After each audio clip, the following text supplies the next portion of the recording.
ಇನ್ನು ರಾಜ್ಯದ ಗಮನ ಸೆಳೆದಂಥ ಮೂಡಾ ಪ್ರಕರಣದಲ್ಲಿ ಮುಖ್ಯಮಂತ್ರಿ ಸಿದ್ದರಾಮಯ್ಯನವರು A1 ಆರೋಪಿಯಾಗಿದ್ದರು. ಈಗ ಪ್ರಕರಣ ಬಹುತೇಕ ತನಿಖಾ ಹಂತದಲ್ಲಿದ್ದಂಥ ಪ್ರಕರಣ ಏನಿತ್ತು ಅದು ಸಂಪೂರ್ಣವಾಗಿ ಮುಕ್ತಾಯವಾಗಿದೆ. ಈಗ ಸಿದ್ದರಾಮಯ್ಯನವರಿಗೆ ಇಡೀ ತನಿಖೆಯಲ್ಲಿ ಕ್ಲೀನ್ ಚಿಟ್ ಅನ್ನು ನೀಡಲಾಗಿದೆ ಅನ್ನುವಂಥ ಮಾಹಿತಿ ಕೂಡ ಲಭ್ಯವಾಗ್ತಾ ಇದೆ. ಇದೇ ವಿಚಾರ ಈಗ ಬಿಜೆಪಿಗೂ ಕೂಡ ಸಿಡ್ತರಿಸ್ತಾ ಇದೆ. ಈ ಕ್ಲೀನ್ ಚಿಟ್ ಅನ್ನು ಬಿಜೆಪಿ ಪ್ರಶ್ನೆ ಮಾಡ್ತಾ ಇದೆ. ಇನ್ನೊಂದು ಕಡೆಗೆ ಮುಖ್ಯಮಂತ್ರಿಗಳ ಪರವಾಗಿ ಅವರ ಆಪ್ತರು ಜೊತೆಗೆ ಅವರ ಕಾನೂನು ಸಲಹೆಗಾರರು ಎಲ್ಲರೂ ಕೂಡ ಮಾತನಾಡ್ತಾ ಇದ್ದಾರೆ. ಹೀಗಾಗಿ ಮುಂದಿನ ದಿನಗಳಲ್ಲಿ ಅಂದರೆ ನಾಳೆ ಅಥವಾ ನಾಡಿದ್ದು ಈ ಒಂದು ಪ್ರಕರಣ ಮೂಡಾ ಪ್ರಕರಣದ ಕ್ಲೀನ್ ಚಿಟ್ ವಿಚಾರ ರಾಜ್ಯದ ಬಹುದೊಡ್ಡ ಹಾಟ್ ಟಾಪಿಕ್ ಆದರೂ ಕೂಡ ಅಚ್ಚರಿ ಏನಿಲ್ಲ.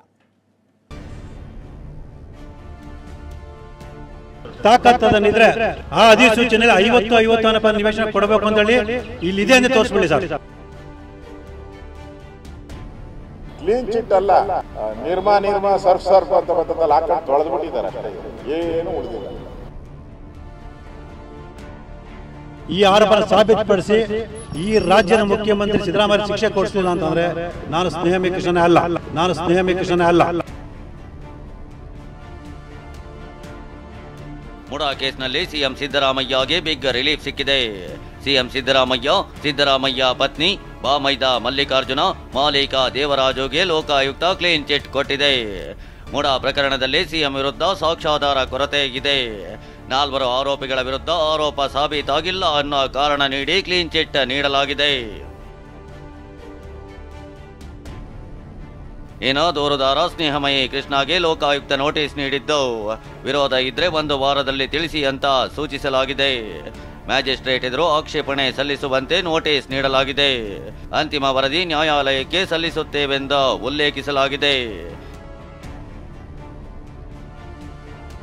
ಈ ಬಗ್ಗೆ ಮೈಸೂರಿನಲ್ಲಿ ಪ್ರತಿಕ್ರಿಯೆ ನೀಡಿರುವ ದೂರುದಾರ ಸ್ನೇಹಮಯಿ ಕೃಷ್ಣ, ಲೋಕಾಯುಕ್ತದ ಮೇಲಿನ ನನ್ನ ಅನುಮಾನ ನಿಜವಾಗಿದೆ. ಸಿಎಂಗೆ ಶಿಕ್ಷೆ ಕೊಡಿಸಲಿಲ್ಲ ಅಂದ್ರೆ ನಾನು ಸ್ನೇಹಮಯಿ ಅಲ್ಲ ಅಂತ ಶಪಥ ಮಾಡಿದ್ದಾರೆ. ಸರ್, ಲೋಕಾಯುಕ್ತದ ಮೇಲೆ ನಾನು ಏನು ಅನುಮಾನ ಪಟ್ಟಿದ್ದೆ ಆ ಅನುಮಾನ ನಿಜ ಆಗಿದೆ. ಅಂದರೆ ಲೋಕಾಯುಕ್ತ ಅಧಿಕಾರಿಗಳು ತಮ್ಮ ಆತ್ಮಸಾಕ್ಷಿಯನ್ನು ಮಾರಿಕೊಂಡು ರಾಜಕಾರಣಿಗಳ ಪ್ರಭಾವಕ್ಕೊಳಗಾಗಿ ತಮ್ಮ ಕರ್ತವ್ಯಕ್ಕೆ ವಿರುದ್ಧವಾಗಿ ನಡ್ಕೊಂಡು ನಾನು ಸಾಕಷ್ಟು ಸಾಕ್ಷ್ಯಗಳನ್ನು ಕೊಟ್ಟಿದ್ರೂ ಕೂಡ ಸಾಕ್ಷಿದಾರರ ಕೊರತೆ ಅನ್ನೋ ಸುಳ್ಳು ಮಾಹಿತಿಯನ್ನು ನೀಡಿ ಏನು 4 ಜನ ಆರೋಪಿಗಳಿದ್ದಾರೆ ಇವ್ರ ವಿರುದ್ಧ ಯಾವುದೇ ಸಾಕ್ಷ್ಯಗಳಿಲ್ಲ, ಸಾಕ್ಷ್ಯಗಳ ಕೊರತೆ ಇದೆ ಅನ್ನೋನಲ್ಲಿ ಅವ್ರ ವಿರುದ್ಧ ಅಂತಿಮ ವರದಿ ಸಲ್ಲಿಸ್ತಾ ಇದ್ದೀವಿ, ಇದನ್ನು ನೀವು ನ್ಯಾಯಾಲಯ ಪ್ರಶ್ನೆ ಮಾಡ್ಬೋದು ಅಂತೇಳಿ ನನಗೆ ನೋಟಿಸನ್ನು ಕೊಟ್ಟಿದ್ದಾರೆ. ನಾನೊಬ್ಬ SLC ಓದಿರೋದ ಸಾಮಾನ್ಯ ವ್ಯಕ್ತಿ ಈ ಆರೋಪನ ಸಾಬೀತುಪಡಿಸಿ ಈ ರಾಜ್ಯದ ಮುಖ್ಯಮಂತ್ರಿ ಸಿದ್ದರಾಮಯ್ಯ ಶಿಕ್ಷೆ ಕೊಡಿಸಲಿಲ್ಲ ಅಂತಂದರೆ ನಾನು ಸ್ನೇಹಮಯಿ ಕೃಷ್ಣನೇ ಅಲ್ಲ. ಇನ್ನು ಸಿಎಂಗೆ ಸವಾಲ್ ಹಾಕಿರುವ ಸ್ನೇಹಮಯಿ ಕೃಷ್ಣ, ತಾಕತ್ತಿದ್ರೆ 50-50 ಅನುಪಾತದಲ್ಲಿ ಸೈಟ್ ಹಂಚಿಕೆಯಾಗಿರೋ ದಾಖಲೆ ಜನರ ಮುಂದಿಡಿ ಅಂದಿದ್ದಾರೆ. ಜೊತೆಗೆ ತನಿಖೆ ಪೂರ್ಣವಾಗುವ ಮುಂಚೆಯೇ ಬಿ ರಿಪೋರ್ಟ್ ಸಲ್ಲಿಸಿದ್ದಾರೆ ಅಂತ ಕಿಡಿಕಾರಿದ್ದಾರೆ. ಒಂದೇ ಒಂದು ಪ್ರಶ್ನೆ ಕೇಳ್ತೀನಿ ತನಿಖಾಧಿಕಾರಿ ಅಷ್ಟೆಲ್ಲ ಈ ರಾಜ್ಯದ ಮುಖ್ಯಮಂತ್ರಿ ಉತ್ತರ ಕೊಡಲಿ ಸರ್. ತಾಕತ್ತಿದ್ರೆ ನಾನೊಬ್ಬ ಸಾಮಾನ್ಯ ವ್ಯಕ್ತಿ, ತಾಕತ್ತು ಇಡೀ ರಾಜ್ಯ ಜನದ ಮುಂದೆ ತಾಕತ್ತು ಪ್ರಶ್ನೆ ಕೇಳ್ತೀನಿ. ತಾಕತ್ತದನ್ನಿದ್ರೆ ಶ್ರೀಮತಿ ಪಾರ್ವತಿಯವರಿಗೆ ಏನು ನಿವೇಶನ ಮಂಜೂರಾತಿ ಮಾಡಿದರೆ ಆ ಆದೇಶದಲ್ಲಿ ಏನು ಅಧಿಸೂಚನೆ ಉಲ್ಲೇಖ ಇದೆ 11/2/2015 ಅಧಿಸೂಚನೆ ಉಲ್ಲೇಖ ಇದೆ.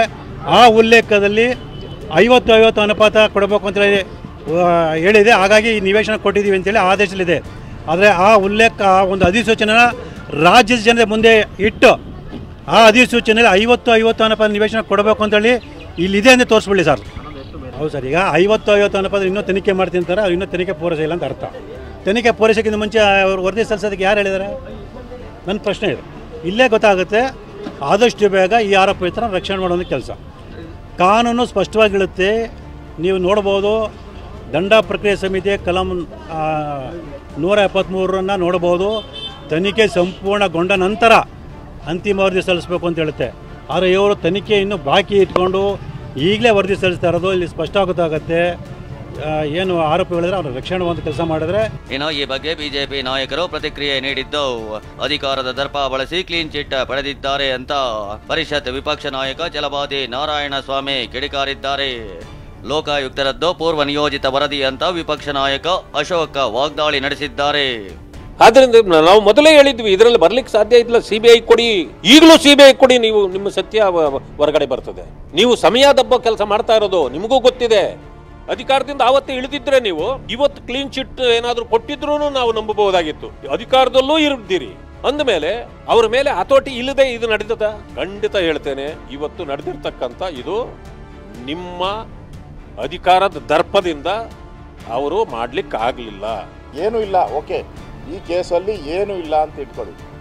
CBIನವ್ರು ಯಾಕೆ ಅಲ್ಲ ED ಅವರು 300 ಕೋಟಿ ಆಸ್ತಿನ ಜಪ್ತಿ ಹೆಂಗೆ ಮಾಡಿದ್ರು? ಹೆಂಗೆ ಮಾಡೋಕ್ಕೆ ಸಾಧ್ಯ? ಏನೂ ಇಲ್ಲ ಅಂದರೆ 300 ಕೋಟಿ ಹೆಂಗೆ ಮಾಡೋಕ್ಕಾಯ್ತು? ಇದರಿಂದ 3 ರಿಂದ 4 ಸಾವಿರ ಕೋಟಿ ಅವ್ಯವಹಾರ ನಡೆದಿದೆ ಮೂಡಾದಲ್ಲಿ. ಸಿದ್ದರಾಮಯ್ಯ ಆ್ಯಂಡ್ ಅವರ ಗ್ಯಾಂಗ್ ಗಲ್ಲನ್ನು ಮುಚ್ಚಾಕಕ್ಕೆ ಪೂರ್ವ ನಿಯೋಜಿತವಾಗಿ ಮಾಡಿರುವಂಥದ್ದು ಇದು ಸ್ಪಷ್ಟವಾಗಿ ಕಾಣ್ತಾ ಇದೆ. ಇನ್ನು ಲೋಕಾಯುಕ್ತ ಪೊಲೀಸರು ನಾಳೆ ಬೆಂಗಳೂರಿನ 82ನೇ ಜನಪ್ರತಿನಿಧಿಗಳ ನ್ಯಾಯಾಲಯಕ್ಕೆ ವರದಿ ನೀಡೋ ಸಾಧ್ಯತೆ ಇದೆ. ಮುಂದೇನಾಗುತ್ತೆ ಅನ್ನೋದು ಕುತೂಹಲ ಮೂಡಿಸಿದೆ. ರಾಮ್, TV9 ಮೈಸೂರು.